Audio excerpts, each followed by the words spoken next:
अग्निपथ योजना पर युवाओं की हिंसा कई राज्यों में फैल चुकी है। बिहार ने सबसे ज्यादा हिंसा देखा है। हमारे साथ बातचीत करने के लिए कांग्रेस के नेता कन्हैया कुमार हैं। कन्हैया, सरकार की तरफ से ये आरोप लगाए जा रहे हैं, कई बदलाव भी किए गए हैं योजना में, और ये भी आरोप लगाया जा रहा है मंत्रियों की तरफ से, सत्ताधारी पार्टियों के नेताओं की तरफ से कि विपक्ष जो है भड़का रहा है, आंदोलन को शांत करने में भूमिका नहीं निभा रहा है, हिंसा को रोकने में भूमिका नहीं निभा रहा है। अच्छा, मतलब अब हिंसा जो है भड़काए सरकार और उसको रोके विपक्ष।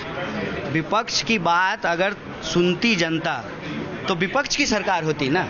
सुनती है देश की जनता मोदी जी को इमीडिएटली गुजरात से आकर के बिहार जाना चाहिए, तुरंत गुजरात का दौरा कैंसिल करना चाहिए और बिहार के युवाओं को अपील करना चाहिए कि मेरे प्यारे बिहार वासियों, अग्निपथ योजना हम वापस ले रहे हैं, विपक्ष की साजिश पे उनको तुरंत पानी फेर देना चाहिए। मोदी जी का अपील आया है। क्यों विपक्ष पे बार बार सवाल किया जाता है? विपक्ष की बात जनता नहीं सुनती है। विपक्ष की बात जिस दिन जनता सुन लेगी उस दिन विपक्ष की सरकार होगी। ये एक लाइन है। पूरी परिस्थिति क्या है उसको हमको समझना पड़ेगा। ये आग सरकार के द्वारा लगाई गई है। अग्निपथ योजना इस देश के युवाओं को अग्नि में झोंकने की योजना है। सरकार अभी इसको अनाउंस ही की है कि इसमें 3 अमेंडमेंट कर चुकी है। तो सरकार नौजवानों के भविष्य से खिलवाड़ बंद करे, सेना का इस्तेमाल अपने राजनीतिक लाभ के लिए ना करे, और ये देश की सुरक्षा का सवाल है, इसमें किसी भी तरह की लापरवाही और इस तरह का अनसीरियसनेस ठीक नहीं है। कन्हैया, लगातार सरकार की तरफ से समीक्षा भी की जा रही है, बदलाव तो किए ही गए। आपको लगता है कि अगर कुछ और बदलाव किए जाएंगे तो अग्निपथ योजना को नौजवान स्वीकार करेंगे? आप लोग ब्लैंकेट वापस लेने की मांग कर रहे हैं। साहब, 36 बार से ज्यादा हो चुका है जीएसटी में बदलाव, इसीलिए हम कह रहे थे योजना जारी है। योजना जारी है, वही कह, 36 बार से ज्यादा बदलाव हो गया है। ये ऐसा कैसा योजना बनाते हैं, कहाँ बनाते हैं कि कृषि बिल किसान को समझ में नहीं आता है, आपको जीएसटी जो है वो इकोनॉमिस्ट को समझ में नहीं आता है, और सेना भर्ती योजना जो है नौजवान को समझ में नहीं आ रहा है। ये अपने आप को ज़्यादा काबिल समझने का परिणाम है। काबिल है नहीं, लेकिन ज़्यादा काबिल समझ रहे हैं। आप पहले से ही ये प्रक्रिया अपनाए होते तो आपको लगता कि इसकी ज़रूरत ही नहीं है। हर साल जब 50,000 से ज़्यादा भर्तियां होती हैं और नियमित भर्तियां होती हैं, इसको लाने की ज़रूरत क्या है? Point number 1। और पॉइंट नंबर 2 कि 2 साल से भर्तियां हुई नहीं है, तो आप इसके नाम पे दरअसल आर्म्ड फोर्सेस की संख्या कम करना चाहते हैं और आप बजट कम करना चाहते हैं। आप बोल नहीं रहे हैं, ठीक है।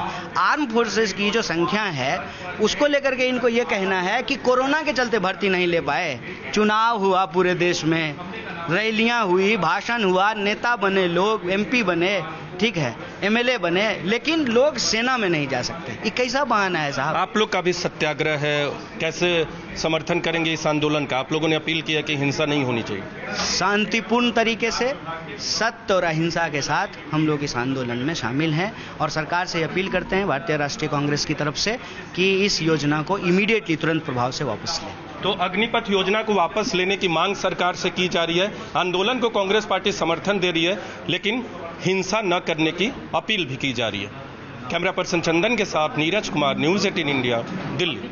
कांग्रेस के प्रवक्ता और नए संचार विभाग में मीडिया और पब्लिसिटी डिपार्टमेंट के चेयरमैन नवनियुक्त हुए हैं पवन खेड़ा, हमसे बातचीत करने के लिए साथ में है।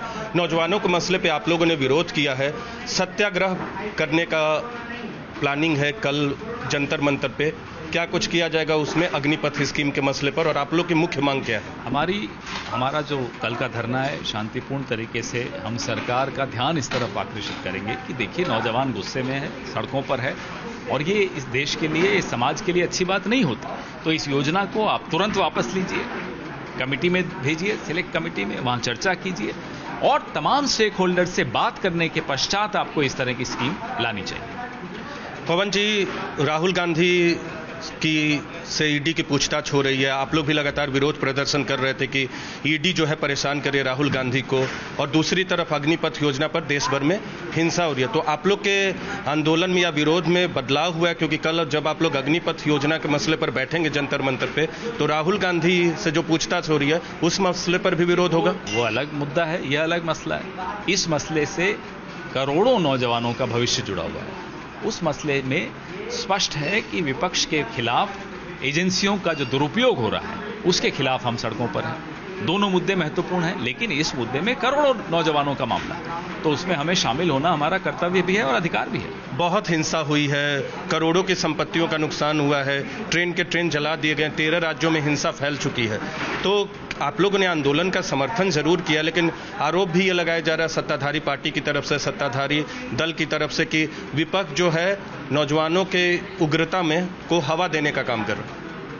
भारतीय जनता पार्टी और इस सरकार की कमी सबसे बड़ी यह है कि आप असली समस्या को नहीं समझ पाते।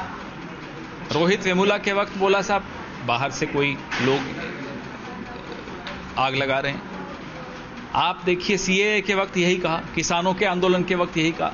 साहब आपकी भी तो कुछ गलतियां रही होंगी, आप भी तो कभी आईना देख लीजिए, कभी अपने गिरेबान में भी झांक लीजिए। हमेशा इस देश में आपने तो कोई गलती की नहीं। जब भी कोई आंदोलन करता है, आपसे सवाल पूछता है, आपके विरोध में उतरता है, तो वो किसी एजेंडा के ही तहत उतरता है। कमाल की इनकी सोच है। हमसे बातचीत करने के लिए धन्यवाद। तो शांतिपूर्ण ढंग से अग्निपथ योजना के खिलाफ कांग्रेस का सत्याग्रह होगा और मांग की जाएगी कि अग्निपथ योजना सरकार वापस ले। कैमरा पर्सन चंदन के साथ नीरज कुमार, न्यूज़ 18 इंडिया, दिल्ली।